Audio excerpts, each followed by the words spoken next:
Hello, and welcome to Module 4. Are my glasses glaring? I'm going to take them off. Welcome to Module 4 in our Social and Cultural Diversity class. Can you believe it? Module 4, this means we're halfway. We have 8 modules, so hang in there. A couple things I want to tell you about this week. I took notes. I'm trying to be more organized. So I think you have some really great reading assignments this week. Some are going to be challenging. The one on torture is it's not comfortable, but hang in there. It's well worth the read. Then there's some great readings about immigrants and families. So I think you'll really enjoy the readings. There's a couple of videos. The video, let's see, it's called Counseling Immigrants. I will admit it's dated, it's slow, maybe a little dry, but if you can kind of just go with it, and maybe you do a hobby like you knit or you do something else while you're watching it, it's really slow. You could probably just listen to it, is what I'm saying. There's not a lot of action. But the dialogue is really important, and I think will really help you get just a very contextual and specific view on counseling immigrants. So I do encourage you to watch it, or at least listen very well. There's also a movie called Which Way Home on Netflix, which I have not seen. And I'm excited. We have Netflix, so I'm excited to watch that, and I'm going to try to get my kids to watch it with me, but we'll see how that goes. So a couple things I want to talk about for this module. One is that whenever we find ourselves with the privilege of counseling a marginalized, or an individual from a marginalized group, we have some responsibility. One of those responsibilities is to do some research prior to meeting with the client. If you're not aware of the situation or the client's marginalized status until after the first session, then it is our obligation to do some research after that, so that we're not having the client educating us. A little educating is fine, but you know, a quick Google search can give you a lot of information. You can find some peer-reviewed journal articles. You can find a lot of information, and you know, to rely on what others. I'm looking at my kids. I have them locked outside. Oh, one of them's going to come in on the trampoline, and then one of my other kids, my cyclist, just got home, so I'm going to have to jump up in a minute. Oh, hang on. Hey, sweetie. Can you say hi to my class real quick? Okay. I tried to get him to say hi, but maybe he'll walk by. He just went on a big bike ride. So I think it's fine to have your client educate you a little bit. It's fine to say, you know, I'm not familiar with that. Tell me about it. Tell me more about that. Tell me what that's like for you. Help me understand. You can say things like that. But I also think it is our moral imperative to do some research, to find out what makes this marginalized population unique, what special issues they might be facing, so that they're not having to start from scratch with you, that you can rely a little bit on counselors who have come before you, researchers who have come before you, so that you're not reinventing the wheel, so that and in particular, so this client is not having to reinvent the wheel to help you understand. If you do this research, it's not like you're going to completely understand this client's situation. You won't. But there are sometimes some broad experiences that you might expect a client from this culture or this marginalized group that they might experience. We can't assume that they do, but we can at least be educated on some of the basics. And then what you do is you use those core counseling skills, right? You use those skills that let your client know you understand, that let your client know you have empathy for them. So I think it's this kind of multi-layer when we work with marginalized individuals from a marginalized group, is that you educate yourself and then you just connect with them as a human. And I think that's an important piece. You're gonna make mistakes. You're gonna mess up on things. You're gonna say something dumb sometimes. But if you are connecting with them as a human to a human, and you're doing your homework, you're not relying completely on your client to educate you, I think that those things will get you really far. So another thing I want to say about that is don't be afraid to work with a person from a marginalized group. You might be afraid to offend. You might be afraid to make mistakes. We all are. You don't want to hurt someone. You don't want to further marginalize them. But I think getting in there and being a human to a human is kind of the core of what we really need to do, along with some education. And if your client lets you know things during a session that you think, gosh, I should know more about that, the research that you may have to do is, it might be ongoing. So don't feel like you just need to, I'll Google it and I'll find out a little bit and then I'm done and I can work with this client. As the client gives you more information, it should be along with your further research. And I do think if you're going to accept clients, if you are going to take on clients from a marginalized group, it is our job as a counselor. It's a little bit of homework to figure out what are the special issues that are facing this group of people. Okay. And then you just use, and I don't know, I don't know, I didn't teach your theories class.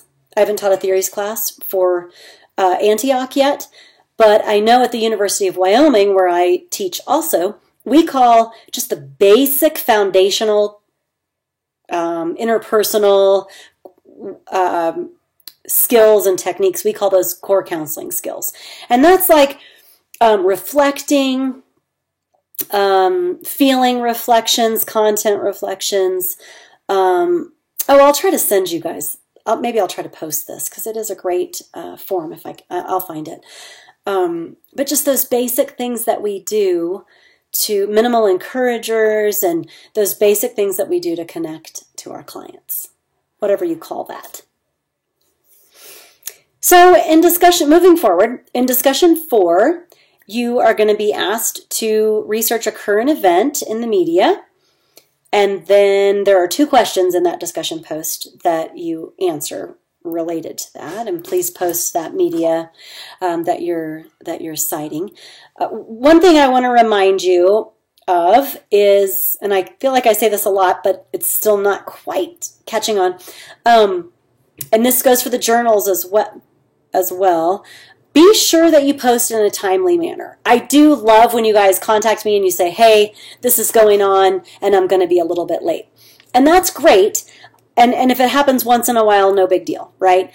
But do think about your classmates and the discussion. And so, if you can post in a timely manner, then that leaves your post open for people to respond to. If you do that post late, nobody responds. And then sometimes you've said, I'm going to post my responses late. And once in a while, that's okay. But then it doesn't give any room for fellow classmates to respond to. So the earlier you can get them going, the more you can respond, the better. Some of you are responding, and it's just as if you were having a discussion in class. And that's really what we're going for, right? If it takes multiple responses, please do that. And many of you are. Thank you. I think I've mentioned that to a lot of you in my comments about the discussion post. But please, if someone asks you questions, please respond to that. But those of you who are doing it late, after the module has closed or very near the end, or also after that first week of posts, you can't expect to get a lot of discussion there. So do be mindful of that. Okay. So I want to talk just a little bit about the paper that you are encouraged to start in Module 4. It's not due until Module 8. But if you would like to not procrastinate, which I love to not procrastinate, this module, you are encouraged to get going on this paper. And so there are some really nice guidelines laid out for you. It's 12 to 15 pages, 10 references. That's a lot. But for a 12 to 15 page paper, 10 references is not so bad. The guidelines are provided. Again, it's provided in this module, but it's not due until the very end. But this is sort of your big culminating paper. It's called Culturally Alert Counseling with a Diverse Group. So I really want to encourage you to have fun with this. And I want to tell you just a little bit about an assignment that I did in my master's program. It was called A Cultural Journey, and we had to actually go visit a culture that we were completely unfamiliar with. So I lived in Alamosa, Colorado at the time, and I chose the Mennonite population because that was being from Austin, that's something that I had zero familiarity with. And so it was a really great project. I was able to meet with a Mennonite family. At the time, I had platinum blonde hair. It was this short, but it was platinum blonde. I looked kind of funky. And the husband of the Mennonite family had a real reaction to me. He really didn't like me being there. So that was a difficult way to start, but then he left. And I was able to visit with his wife, who was really kind, and her mother. And so we talked, we visited in their home for a little while, and then the way that we really connected, so I used to homeschool my kids, and one of the things we loved, or I loved, when we homeschooled was the Little House on the Prairie books. I don't know if you've read those. Surely maybe you've watched, am I dating myself? I don't know. But maybe you've watched some of the series or read the books, but they're just beautifully written books by Laura Ingalls Wilder. Well, this Mennonite family also loved those books. They homeschooled, and so I was able to really connect with them through those books and through Laura Ingalls Wilder and just all of her experiences. And so that was a great experience. Turned out to be great after the husband left. Then we, I don't know if we had to do this. I guess we didn't have to do this, but we did this. One of my good friends in my cohort and I dressed in Mennonite clothing, and we went to Walmart. I had to wear it. Mennonites wear a head wrap back here, but with my platinum, obviously dyed hair, I had to wear it all the way down here and like over my ears. And that part was really fascinating because we got dirty looks by both women and men, and we just shopped. My friend and I just shopped, and we talked, and we did what we would normally do. We were a little more reserved because we also didn't want to be disrespectful being there, and we felt like we were in some ways, even though we weren't Mennonite, we were sort of representing the Mennonite culture, and so we wanted to be really respectful. So we kind of kept to ourselves, and we did our shopping, and only got the giggles maybe twice, but that was okay too. So and then I had to write a paper based on our experience.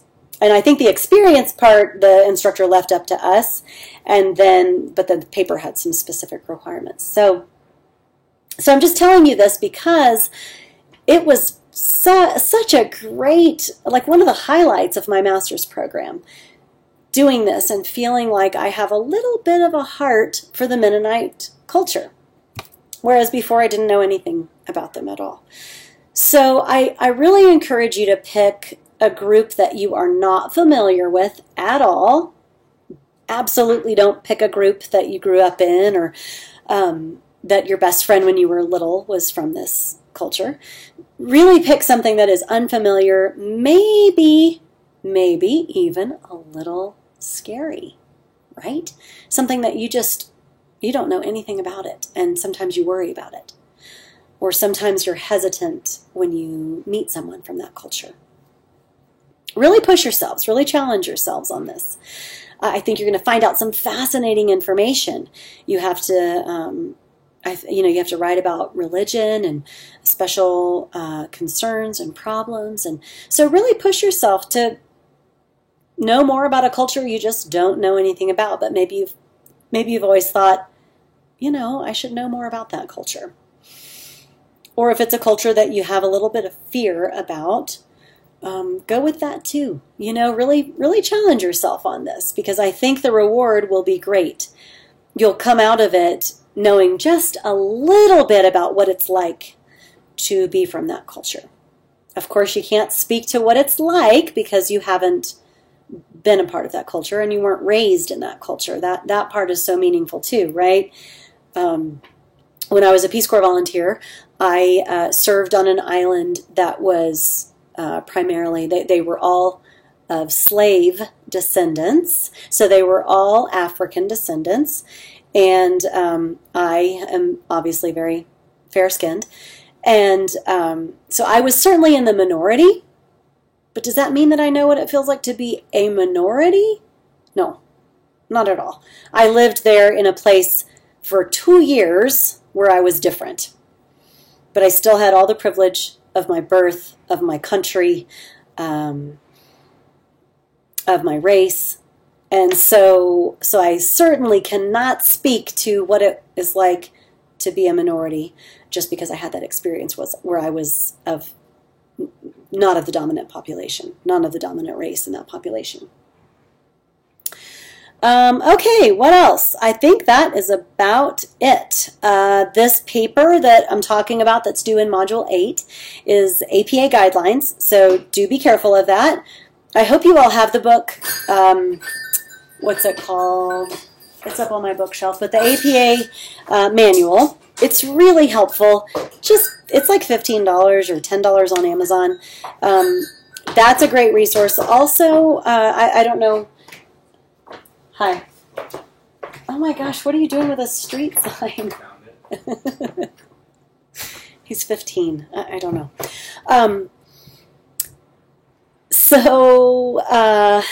Super distracted there. I'm making this video at 5:30. I'm behind.